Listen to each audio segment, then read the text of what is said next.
여러분 안녕하세요. 오늘은 어쩌면 여러분 마음 한켠에 머물고 있지만 누구에게도 쉽게 꺼내지 못했던 그런 이야기를 해보려고 합니다.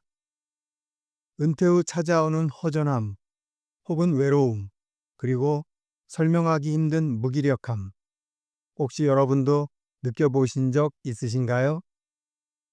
아침에 일어나서 딱히 갈 곳도 없고 하루 종일 전화 한 통 없는 날도 있습니다.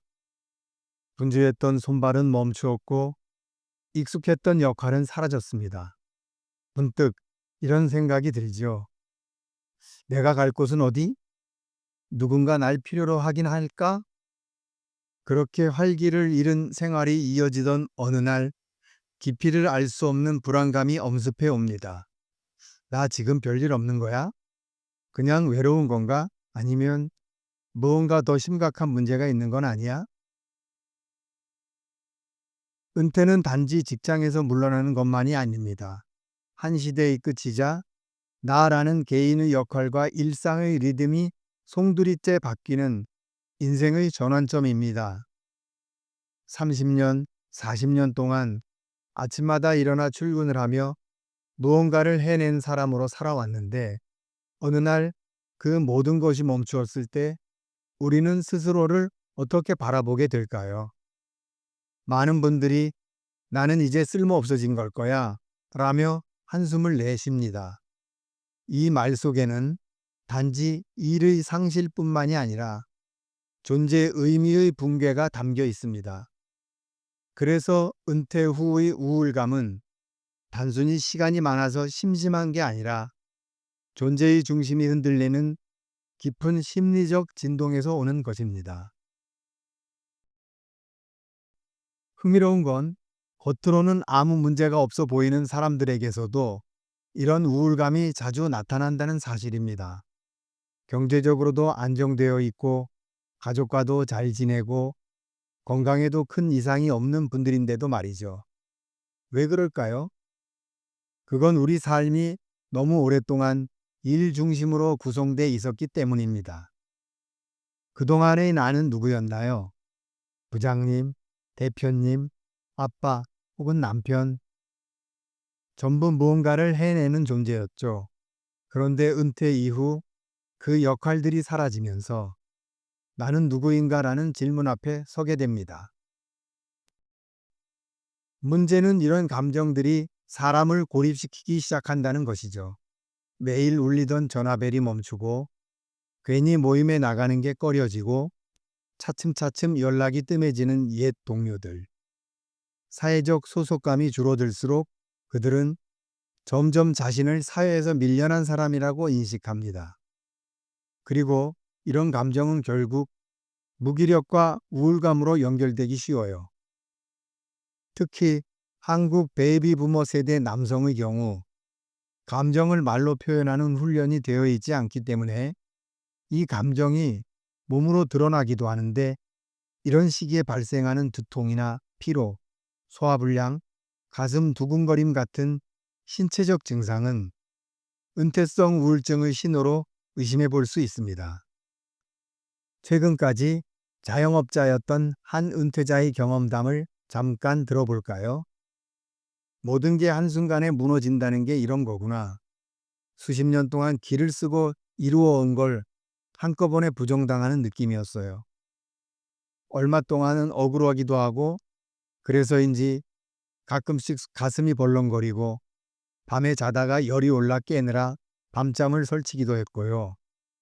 어깨가 결리는 등 온몸이 아파오는 느낌이었는데 그런 나를 옆에서 지켜보는 아내가 우울증을 염려하더라고요.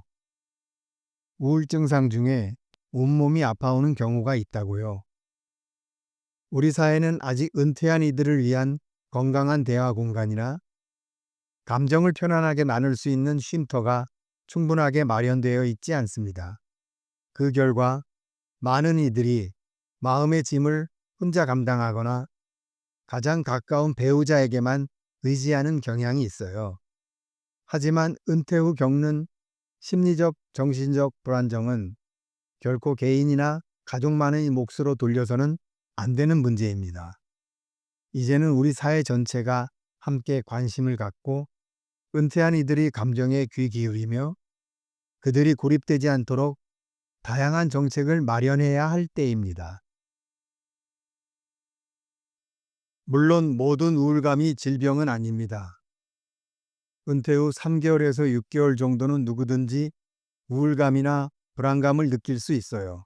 하지만 이 감정이 6개월 이상 지속되거나 일상생활이 방해받을 정도의 무기력과 수면장애, 식욕 저하 또는 폭식, 심지어 자살 충동까지 이어진다면 정신의학적인 진단과 치료가 반드시 필요합니다. 보건복지부 통계에 따르면 우리나라 60대 이상 남성의 자살률은 세계 최고 수준이라고 합니다. 게다가 그 원인 중 가장 큰 비중을 차지하는 것이 바로 은퇴 후의 상실감과 외로움이라는데 한국 사회는 특히 정년이 빠르고 재취업이 어려운 구조입니다. 그러다 보니 일의 모든 정체성을 걸었던 많은 사람들은 일에서 밀려난 순간 곧바로 존재의 공백에 직면하게 됩니다. 게다가 그 공백을 메워줄 사회적 시스템은 매우 부족하지요. 부부관계, 자녀와의 관계도 이 시기에 재조정이 일어납니다. 그동안 일이 우선이라 미뤄왔던 감정들, 예를 들면 가족과의 갈등이나 오랜 시간 억눌러왔던 외로움, 그리고 해결되지 않은 상처들이 은퇴 후에야 비로소 드러나기 시작하는데 누구도 이런 감정적 재구성을 도와주지 않습니다. 우리는 이제 은퇴했으니 쉴 자격이 있다는 말은 들어봤어도 은퇴 이후의 삶을 어떻게 다시 짜야 하는지는 배운 적이 없습니다. 그래서 많은 분들이 당황하고 심지어는 좌절합니다. 여러분 중에 혹시 이런 생각하셨던 분 있으신가요? 내가 너무 예민한가? 나만 이러는 거 아니야? 아니요, 전혀 그렇지 않습니다. 지금 이 순간에도 수많은 분들이 같은 감정을 느끼고 있어요. 단지 겉으로 드러내 말하지 못하고 있을 뿐입니다. 은퇴라는 큰 사건을 겪는 과정은 개인마다 다르지만 역할이 없어지고 소속되어 있지도 않고 존재감이 사라지는 등 그 본질은 상실에 있습니다. 이때 우리는 대부분 그런 현실에 처한 자신을 부끄러워합니다만 사실은 매우 보편적인 감정을 겪고 있는 중이라는 것, 나만 그런 게 아니었어 라는 각성이 바로 치유와 회복의 시작입니다. 은퇴 후의 상실감으로부터 회복하는 과정은 단지 취미를 찾고 사람을 한두 명 더 만나는 데서 끝나지 않습니다. 그보다는 본질적인 질문을 스스로에게 던지는 과정이 필요하죠. 앞으로 어떻게 살아가야 할까? 지금 이 순간 나에게 정말 중요한 건 뭐지? 하는 것들. 이런 질문 앞에서 우리는 잠시 머뭇거리겠지만 그 덕분에 지나온 삶 전체를 돌아보는 시간을 얻게 될 것입니다. 어떤 사람과의 관계에서 특히 내가 힘들었는지, 어떤 시점에서의 선택이 후회되고 아쉬웠는지, 그리고 앞으로는 어떤 감정, 어떤 일로 하루하루를 채우고 싶은지, 그리하여 나는 더 이상 아무것도 아니야 라는 비관을 걷어내고 남은 시간 동안 어떤 사람으로 살아갈 것인가 라는 질문으로 내 삶을 다시 써야 합니다. 이런 회복의 과정을 통해서 우리는 은퇴 후에도 새로운 정체성을 만들 수 있습니다. 물론 그것은 과거의 업적이나 역할이 아닌 지금의 내가 선택하고 쌓아가는 것이죠.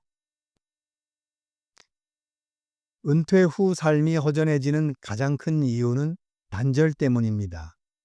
사회와의 단절, 타인과의 단절, 그리고 자기 자신과의 단절까지.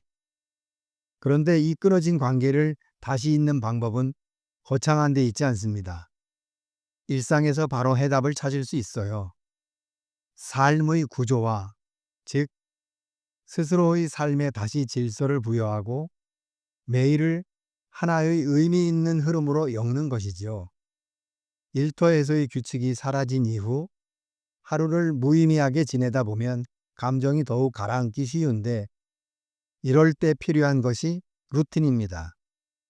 일정한 기상 시간과 식사, 운동 시간, 그리고 독서나 산책, 그림이나 악기 배우기 등 소소한 루틴을 갖는 것이 감정 회복의 강력한 기반이 됩니다. 예를 들어 매일 오전엔 집 근처 도서관에 가기, 점심 후에는 주변 공원 산책, 주 1회 이상 자원봉사나 문화센터 수업, 주 1회 이상 아내와 외식하기, 가능하면 매주 종교활동, 그리고 정기적인 공연 관람 등 이런 리듬이 삶의 에너지를 되살립니다. 그리고 그렇게 채워진 하루는 다시 사람과의 관계로 확장되죠. 오늘 이야기가 조금은 무거웠을지도 모르겠습니다. 하지만 꼭 하고 싶었고 피하지 말아야 하는 주제였어요. 은퇴는 끝이 아닙니다. 어쩌면 진짜 나로 살아갈 수 있는 시작일지도 모릅니다. 중요한 것은 지금 느끼는 그 우울한 감정이 자연스러운 현상의 하나일 뿐이며 그 감정을 지나 새로운 삶으로 건너갈 수 있다는 것입니다. 당신은 여전히 누군가에게 소중한 사람이며 당신이 있어야 할 자리는 앞으로도 분명히 존재합니다. 혼자가 아님을 기억하세요. 우리 함께 이 길을 걸어가 봅시다. 감사합니다.